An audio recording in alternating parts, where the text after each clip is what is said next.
You came too. Dense overgrowth by the general jaw area. Haggard man. This one will do. Be not perplexed by the unfamiliarity of your surroundings. Muted response is much more favored over a thrashing scream. Will you well embrace my entreaties?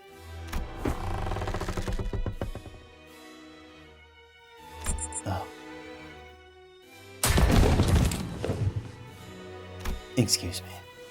It seemed that the thrashing scream was more appropriate.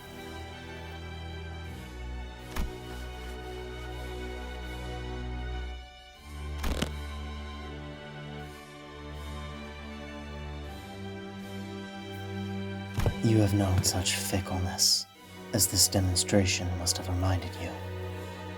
It is simply what it is, these prescripts. Concepts that are hardly the sort that answers demands for understanding. If its truth even lies in the realm of fathomability.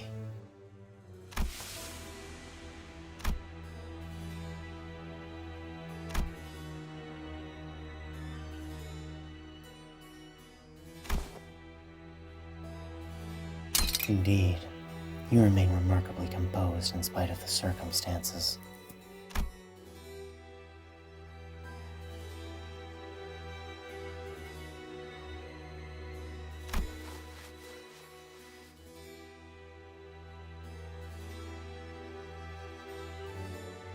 As I am neither, exception is no apt explanation for my attire.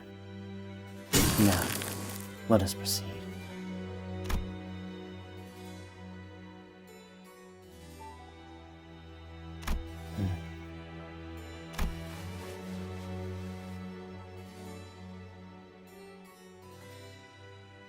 Though the peace with which you face the imminent inevitability is indeed intriguing, and as much as I wish to engage in further dialogue, we are approaching the hour.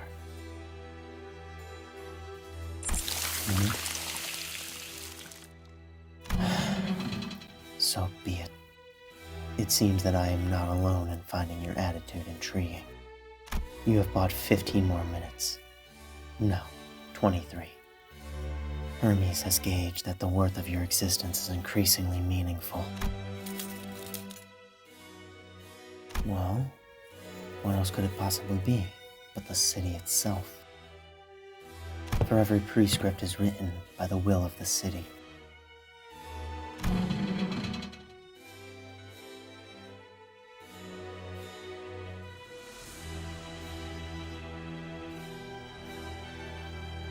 The city's flow works in mysterious ways.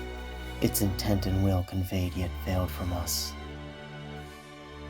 So, why not, instead of squandering this precious evanescence on such trivial contemplations, take a trip down memory lane with me? In the absence of justification for secrecy, I shall reply, indeed. My prescripts are swift in both the intervals by which they are allayed, and by which they vacillate. Such dithering makes their execution a rather serpentine affair.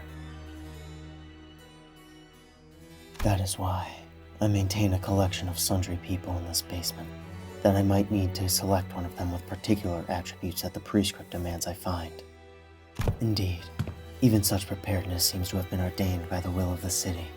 For even the collection somehow consists only of those who have defied the prescripts of the city.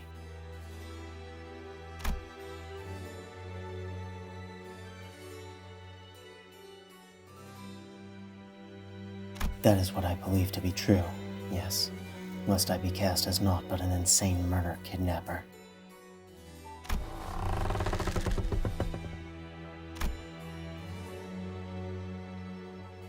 It cannot be helped, for the prescript is indiscriminate in its demands.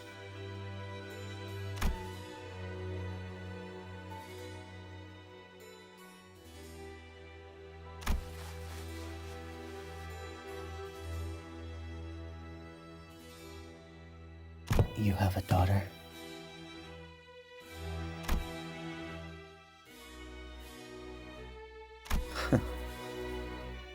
I understand now. I did.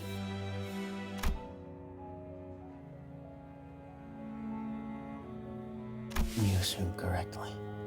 She was torn limb from limb before my eyes. In truth, in the moment of witnessing her demise, no anger, no sadness swept me. Those tides await, until every affair has been taken care of, until the eyes catch the glimpse of the empty bed and the untouched gift box whose ribbons are still tied like a butterfly. The tides await until the body lays itself upon the couch, the eyes blankly yet ceaselessly glued to an empty spot on the ceiling. Then it comes.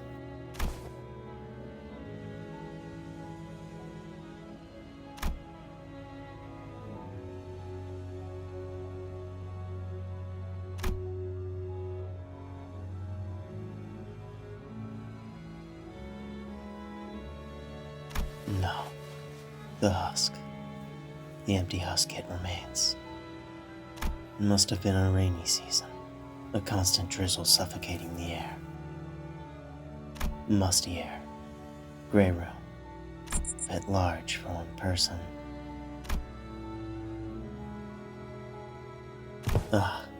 Pay it no mind. Now then, where had I left off on my account?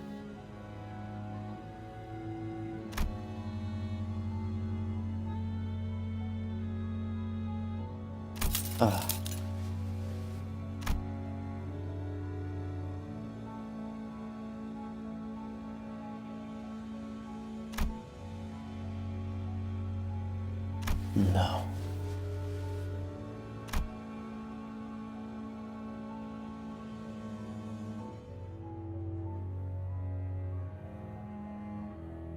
That is not the case. I simply abstained from delivering vengeance.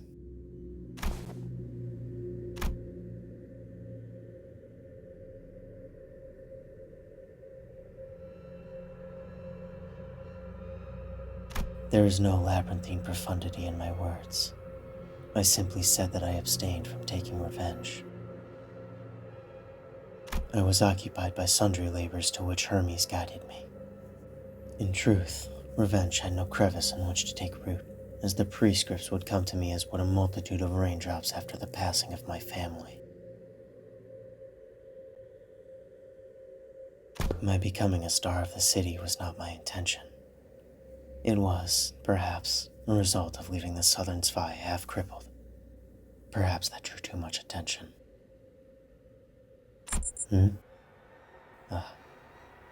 truth, revenge only begets more revenge, which is why.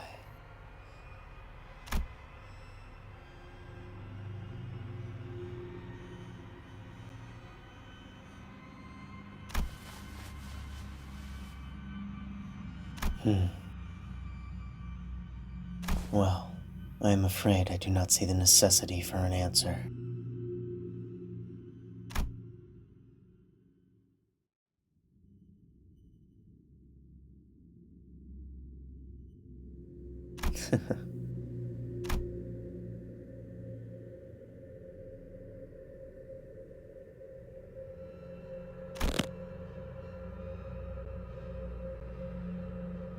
That I once had a beloved wife and daughter is true. And though I lost a child, it is also true that I have forgotten a child. Or perhaps I ought to phrase it in reverse.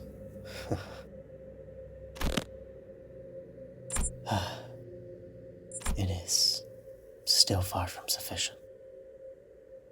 I must recount the tale of my daughter further.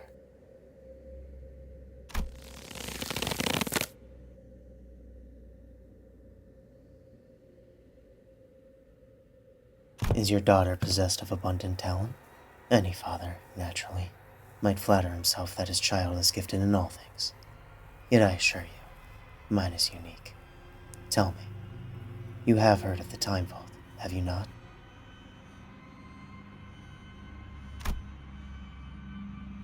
In any age, the education of the child has been both burden and concern to the father. Thus we fathers have decided not to spare the whip for the good of our darling daughter. We drove a spiral stake into the body of our beloved puppy and promised it would be spared should she complete her homework with flying colors. The puppy, of course, was placed safely within the time vault, where temporality is indefinitely deferred. The so-called shock therapy, as many term that specific direction of pedagogy.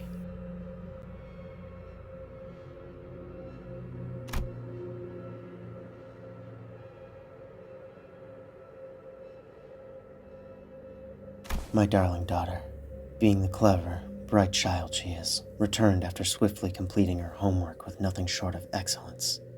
I am compelled to say the killing was faster, cleaner than any of us had expected. I am indeed proud of her. And so we opened the vault and returned the puppy, still impaled by the spiral that turned not once since the animal was placed in the safe. And from that, my daughter discerned a revelation, that the time of one's life, too, may be deferred within the confines of the vault. She realized it could serve as a sanctuary she could use to hide from us whenever she so wished. The new daughter I have acquired recently is also rather talented. Yet she has not the wondrous aptitude to perceive time, nor will she ever attain it. I cannot help but find myself wondering when my darling daughter will come home to me. Pray, have you naught to say? I am allotted 7 minutes of paternal pride to extol my darling daughter. An ideal dialogue requires parity. 5 to 5 is the ratio of the trading of words that is most desirable. Thus, you should speak.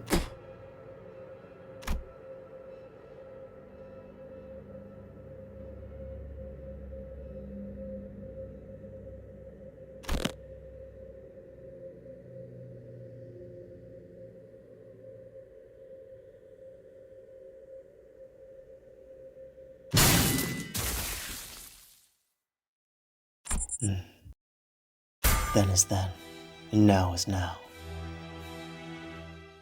There ought to have been some 3 minutes remaining. It seems Hermes has obtained the desired reaction sooner than expected.